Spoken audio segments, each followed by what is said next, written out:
Hello, Munchkins. Welcome back to the channel. My name is Ocean, and I am an English educator on the platform of An Academy. And today we are back with yet another one shot from your syllabus. जिसका नाम है The Summer of the Beautiful White House. Now, this is the very first chapter which is present in your supplementary book, and trust me when I say that it is indeed a very hilarious and interesting chapter. इसका एक detail version हम लोग already channel पर discuss कर चुके हैं, जहां पर ना ही सिर्फ मैंने समरी और बाकी चीजें बताई थी, साथ ही साथ एमसीक्यूज डिस्कस करे थे और एप्लीकेशंस पर इसके क्वेश्चन आंसर्स भी डिस्कस हो चुके हैं। बट एग्जाम टाइम में इतना एक एक घंटे के सेशंस देखने का टाइम आखिर है किसके पास? तो उसी चीज को सॉल्व करने के लिए today we are here with a shorter version of it, जहां पर सिर्फ 15 से 20 मिनट के अंदर अंदर I am going to tell you the entire summary of the chapter, discuss all the themes, and not only that, we'll also include the character sketches, which are very important from this chapter. तो देरी किस बात की है? जल्दी से video को like कर दो, चैनल को सब्सक्राइब कर दो। कर दिया है तो यार let's just dive into the video right away. Now before I begin with anything else, देखो अगर आप लोगों ने अभी भी ओशन मैम को अन अकेडमी पे फॉलो नहीं करा है ना, तो you are missing out on lot, because application पर भी हम आपके लिए बहुत सारी अमेजिंग क्लासेस लेते रहते हैं, and you should definitely not miss out on them, because वहां पर आप नोट्स भी डाउनलोड कर सकते हो। तो प्लीज अभी के अभी जाके ऐप डाउनलोड करो और ओशन मैम को फॉलो करो। और अगर आप चाहते हो कि आप सिस्टमाइज तरीके से सारा सिलेबस मेरे साथ कंप्लीट करो, तो आप हमारा बैच भी ज्वाइन कर सकते हो। और सबसे इंटरेस्टिंग बात पता है क्या है? अभी 60% ऑफ भी चल रहा है, जिसके रहते हुए आप कोई भी सीबीएसई सब्सक्रिप्शन क्यों ना लो, आइकॉनिक प्लस या फिर वीआईपी, OP05 कोड लगाने से आपको बहुत ही कम रेट पर वो सब्सक्रिप्शन मिल जाएगा। सो इससे पहले कि ऑफर रन आउट कर जाए, एंड जिस दिन ये वीडियो आएगी I think it would probably be the last और सेकंड लास्ट डे, उससे पहले इस ऑफर को जरूर अवेल कर लेना। Now moving ahead guys, this is going to be the session flow of our day, जहां पर हम सबसे पहले समरी डिस्कस करेंगे, after that we are going to discuss the theme and then the character sketches. Now without any further ado, I'm going to get into the summary of this chapter, and जो summary है ना वो बहुत प्यारी है, हर एक चीज को हमने आपके लिए मेंशन करा है। I would urge you all कि अगर आप लोग भी अपने एग्जाम टाइम में इतने अच्छे तरीके से रिविजन करना चाहते हो कम टाइम में, तो प्लीज इसके साथ साथ नोट्स जरूर बनाकर चलना। Now moving on guys, let's just begin with the chapter. So ये पूरा का पूरा चैप्टर है ना, ये आर्मेनियन अमेरिकन कम्युनिटी को शो करता है। अब Armenia is a country which is present in Asia, it's somewhere like middle east में आप मान लो, जहाँ पे टर्की वगैरह है, एंड वहां से कुछ फैमिलीज जो है अमेरिका में जाकर बस गई हैं। सो कैलिफोर्निया में बेसिकली ये पूरा का पूरा बैकग्राउंड सेट है, जहाँ पर ये लोग सैन हुआक्विन नाम की वैली में रहते हैं, and it reflects the values of the Garriglanian family, known for the honesty and pride despite their impoverished. Now हुआ क्या है कि ये पूरी स्टोरी है गैरिग्लेनियन फैमिली के बारे में, जो कि अपनी ऑनेस्टी, अपनी खुददारी के लिए जानी जाती है। और सबसे फनी बात पता है क्या है? कि ये लोग गरीब हैं, तब भी ये लोग इतने ऑनेस्ट है। क्वेश्चन आ सकता है बोर्ड्स में, आपके बुक में एक लाइन प्रेजेंट है that they were living the most amazing and comical poverty of the world. How can you say that? Because even though they were so poor that they did not have enough amount of money to put food on their table, still everyone had food, everyone had a roof over their head. And the funniest part was that they were known for their honesty, not since आज से जब वो गरीब है, बल्कि उस era से जब वो बहुत अमीर हुआ करते थे। So that's why it is like a funny, it's an amazing poverty. Moving on guys, जब यहाँ पर ये स्टोरी होती है ना स्टार्टिंग में, तो आपको मुराद नाम का कैरेक्टर दिखाई देगा, जो कि हमारी नरेटर आरम का कजिन है, and he appears at Aram's house very early in the morning, मतलब समर्स का टाइम है, सुबह 4 बजे के करीबन वो उसके घर में पहुंच जाता है, and he was riding this very beautiful white horse which was like a dream for the entire Garoghlanian family, because horses बहुत महंगे होते हैं, वो इतने गरीब थे कि वो खाना नहीं खा सकते थे उनके पास घोड़ा आया तो आया कहाँ से। And he invites Aram to ride horse with him, और वो खुद घोड़े का बहुत शौकीन था, इवन आरम भी बहुत ज्यादा शौकीन था, इसलिए वो आरम को भी उस हॉर्स राइड के लिए बुलाने आता है। Now Aram, as soon as he looks at the horse and his cousin together, he is astonished but thrilled, though he suspects the horse might be stolen.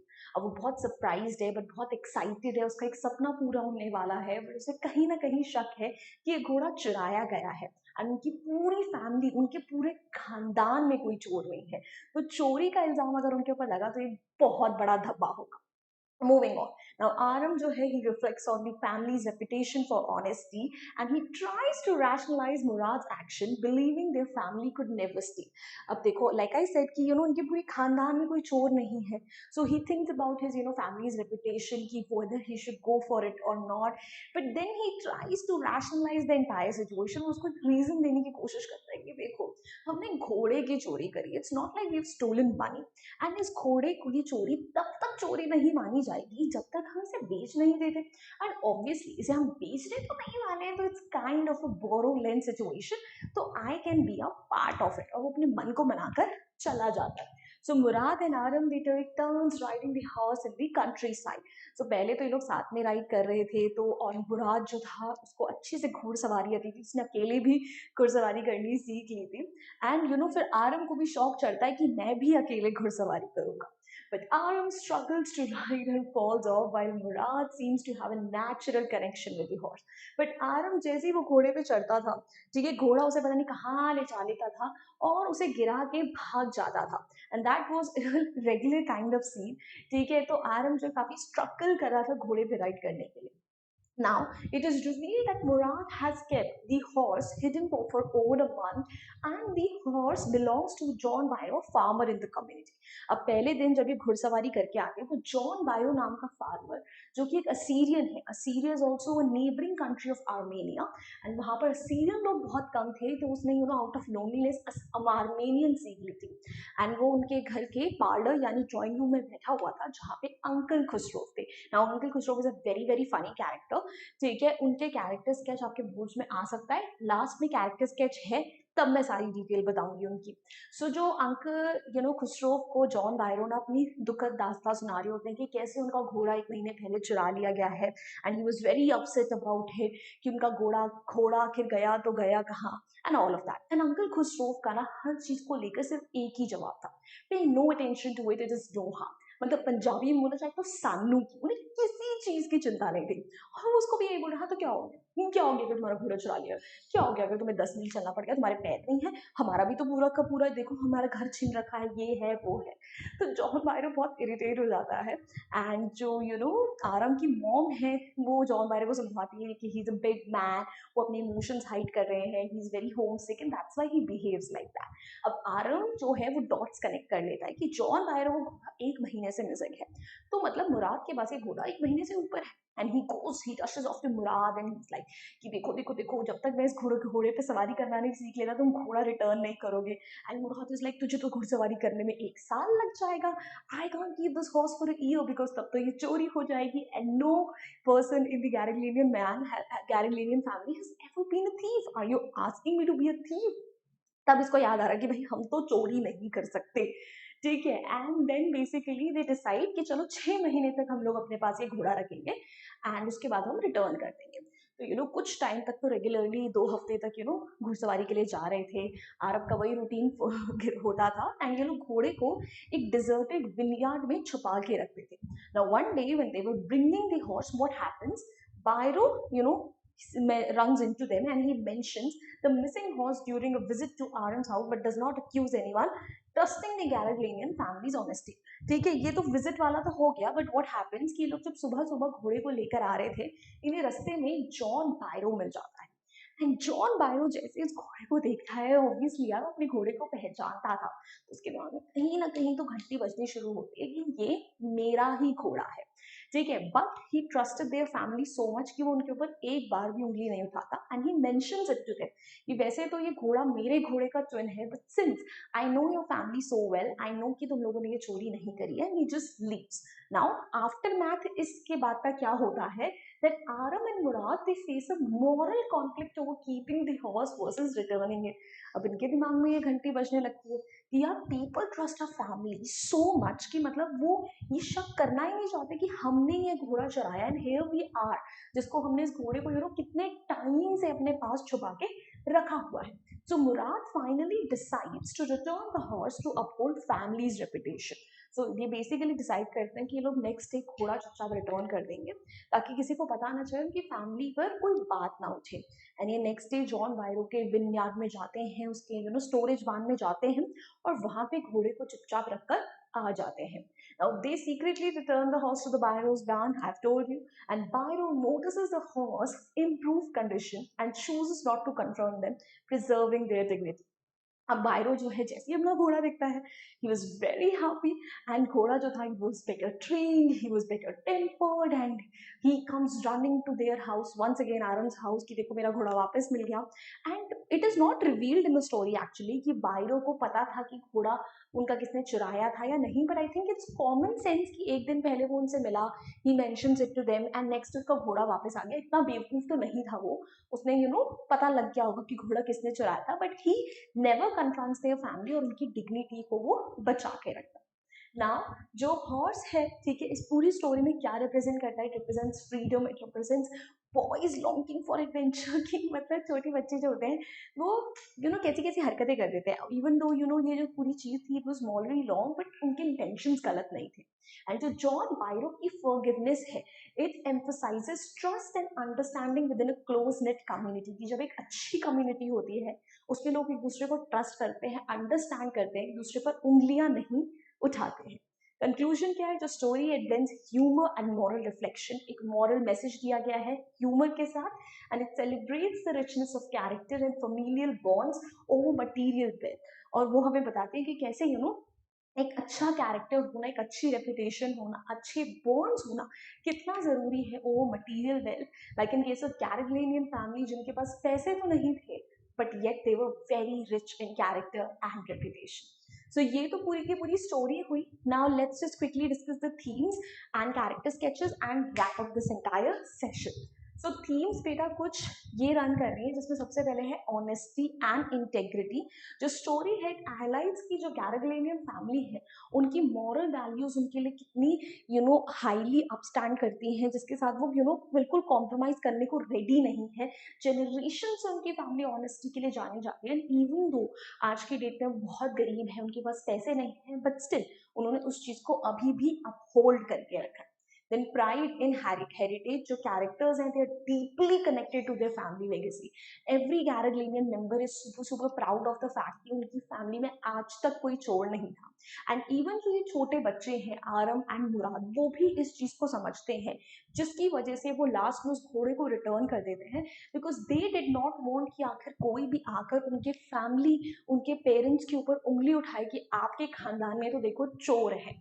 Then innocence of the youth, जो बच्चों के actions हैं, जो उनकी हरकतें हैं, it reflects कि वो लोग कितने इनोसेंट हैं, and it was just out of their adventurous hunger, ठीक है, that they basically stole that horse. उनके पीछे उनके कोई भी मलिशियस इंटेंशंस नहीं थे कि उन्हें किसी का नुकसान करना है, उसे बेचकर पैसे कमाने हैं, stuff like that.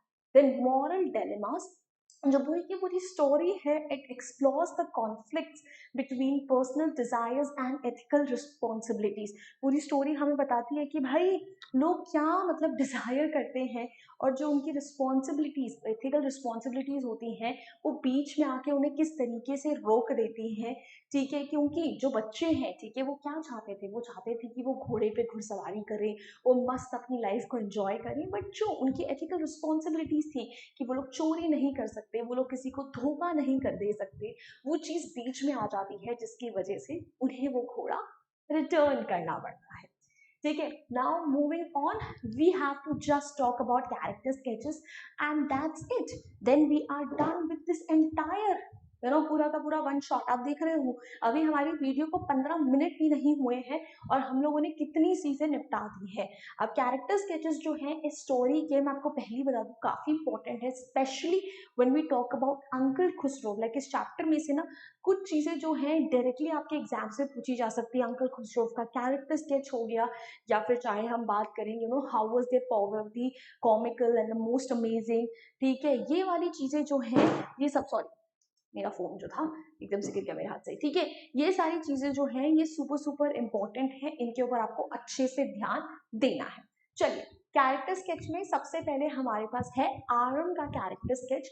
So Aram basically जो है, he is a 9-year-old Armenian American and he narrates the story set in California's San Joaquin valley. ठीक है, तो ये बेसिकली 9 साल का छोटा सा बच्चा है जो कि एक आर्मेनियन फैमिली से बिलोंग करता है, और पूरी स्टोरी का नरेटर भी यही है। इसी के पर्सपेक्टिव के थ्रू हमें ये पूरी स्टोरी दिखाई गई है।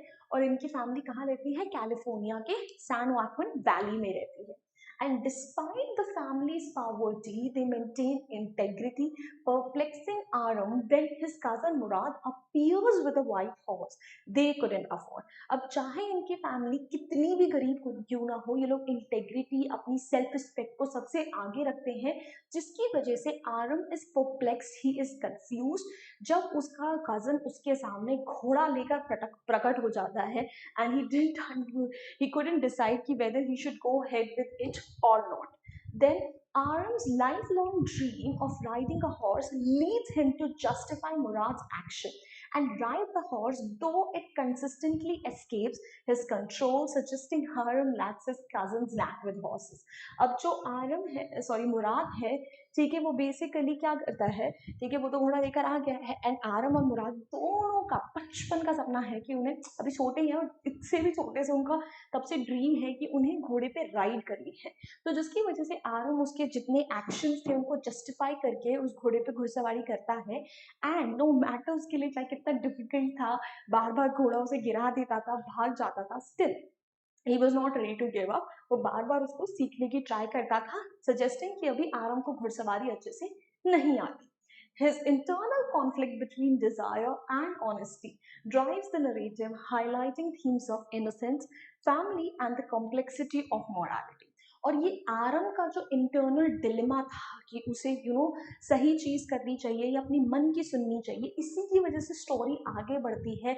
जो ट्विस्ट एंड टर्न्स आते हैं उसमें चीजों का बहुत रोल होता है। जो मेजर थीम्स है इस चैप्टर की, वो भी इसकी वजह से हमें रिफ्लेक्ट होती हुई दिखाई देती है। ठीक है, चलिए, moving forward, next is Murad.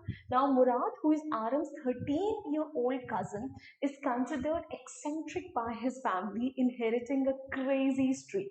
अब मुराद जो है 13 साल का आरम का कजन है, एंड पूरी फैमिली को लगता है ये थोड़ा खिसका हुआ है, एंड इसके अंदर वो एक क्रेजी जीन है उनकी फैमिली का। Despite this, Aram admires his skill with animals and horse riding. But देखो, जो आरम था, he was pretty close to Mourad, and he knew कि जो मुराद के एक्शंस, उनके पीछे का रीजंस क्या था। एंड उसे मुराद के जिस तरीके से वो एनिमल्स के साथ डील करता है, whether it is the horses और the robin in the story, if you read it, then वो डॉग्स के साथ भी डील करना चाहता है। तो उसे वो चीजें पसंद थी, जिस तरीके से उसे हॉर्स राइडिंग आती है। He wanted to imbibe those qualities in himself as well. Murad takes the horse from John Byro, keeping it hidden for over a month, but eventually lets Aram ride it, knowing his cousin's longing. अब मुराद था तो बहुत चलाक, उसने सोचो 1 महीने से उस घोड़े को चला रखा था और चुपचाप छुपा के भी रखा हुआ था, किसी को कुछ पता नहीं था उस घोड़े के बारे में। और 1 महीने बाद वो आरम के पास वो घोड़े को इसीलिए रिवील करता है क्योंकि उसे पता था कि उसके कजन को भी घुड़सवारी कितनी पसंद है। Now Murad's natural affinity for animals is highlighted by his riding and helping an injured Robin. अब मुराद जो है एनिमल्स के साथ कितना अच्छा था, उसे कितने पसंद थे, हमें पता चलता है। जितने अच्छे से वो घुड़सवारी करता है, उस घोड़े को ट्रेन करता है। रॉबिन की वो जो बर्ड थी स्टोरी में, उसके विंग को फिक्स कर रहा था। He also aids in returning the horse unnoticed, और वो इतना शातिर था कि वो घोड़े को बिना किसी को पता चले रिटर्न भी कर देता है। The dynamic between Murad's rebellious nature and Aram's innate kindness shapes their relationship and underscores themes of family bonds and the innocence of childhood. So Aram और मुराद दोनों opposites थे. मुराद rebellious था, आरम kind था, shy था, और दोनों का जो ये बॉन्ड दिखाता है कि फैमिली चाहे कितनी भी अनोखी अलग क्यों ना हो, वो एट द एंड होती तो फैमिली है. Then uncle Khusro. खुसरो जो थे वो आरव एंड मुराद के एक्सेंट्रिक अंकल थे and he is known for his unpredictable behaviour and fiery temperament. बहुत गुस्से वाले थे और काफी अनप्रिडिक्टेबल टाइप के इंसान थे. Despite his reputation for being loud and impatient, he is believed to be a significant influence on Murad's spirited nature. वो बहुत लाउड थे, बहुत इम्पेशेंट थे और माना जाता था कि मुराद पर उनका अच्छा खासा असर था. He has a habit of commanding silence and dismissing attention even in dire यानी emergency situations like his own burning house. मैंने बोला था ना, कुछ भी सिचुएशन क्यों ना, कुछ भी वो सब कुछ चुप करा देते थे, बोलते थे इस पर ध्यान ना दो.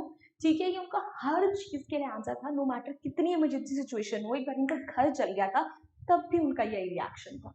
When visiting Aram's family, he employs the same tactic regarding the missing horse to John Byro. ठीक है, और जब वो आरम के घर पे थे, जब जॉन बायरो कंप्लेन करता है कि उनका घोड़ा मिसिंग है, उसके साथ भी वो सेम चीज करते हैं. Despite his brusque यानी rude demeanor, Aram's mother excuses his behavior, attributing to his homesickness and imposing stature, suggesting complexity beyond his outward demeanor. तो जब वो जिस तरीके से जॉन बायरो के साथ डील करते हैं, तो आरम की मॉम आपकी सिचुएशन को संभालती हैं, जॉन बायरो को समझाती हैं कि since he is so big, he is such a manly man, he is not able to express his emotions freely, वो बहुत होमसिक है, सजेस्टिंग कि उनका जो कैरेक्टर था वो बहुत ज्यादा ब्लैक एंड व्हाइट नहीं था, बट उसमें ग्रे शेड्स थी और बहुत लेयर्स थी. So that's it guys. देखो, हम लोगों ने पूरा का पूरा चैप्टर कर लिया, कैरेक्टर स्केच कर लिए, थीम्स कर लिए, राइट. अब आई नो आपको और भी ऐसे इंटरेस्टिंग वीडियोस चाहिए होंगे, तो जाओ ओशन मैम को अभी के अभी अनअकैडमी पे फॉलो करो, ताकि ये सब कुछ भी आपको पता चलता रहे.